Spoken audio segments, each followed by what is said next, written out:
ونصلی علی رسولہ الکریم اما بعد بسم اللہ الرحمن الرحیم۔ اسامہ بن زید رضی اللہ عنہ سے روایت ہے کہ میں نے نبی اکرم صلی اللہ علیہ وسلم سے عرض کیا، یا رسول اللہ صلی اللہ علیہ وسلم، جتنا میں نے آپ کو شعبان میں روزے رکھتے ہوئے دیکھا اتنا کسی اور مہینے میں نہیں۔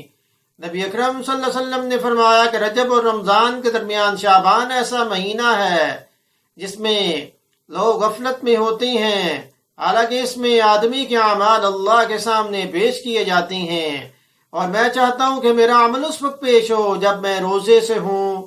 سنن نسائی حدیث نمبر 2359 میں اس کو روایت کیا گیا ہے، اور اس سے ماقبل والی حدیث میں ہے کہ نبی اکرم صلی اللہ علیہ وسلم سارا شعبان روزے رکھتے تھے سوائے چند دنوں کے۔ اور ایک اور حدیث میں نبی اکرم صلی اللہ علیہ وسلم نے امت کے لیے فرمایا کہ جب آدھا شعبان گزر جائے تو پھر روزے نہ رکھو جب تک کہ رمضان نہ آ جائے۔ سنن ابن ماجہ حدیث نمبر 1651 میں اس کو روایت کیا گیا ہے۔ تو ان دونوں حدیثوں سے یہ بات پتہ چلی کہ شعبان میں آدمی کے اعمال اللہ کے سامنے پیش کیے جاتے ہیں، اس لیے ہمیں بھی شعبان کے روزے رکھنے چاہیے۔ اور پھر 15 شعبان کے بعد اس وجہ سے منع کیا گیا تاکہ رمضان کے روزوں کی قوت باقی رہے۔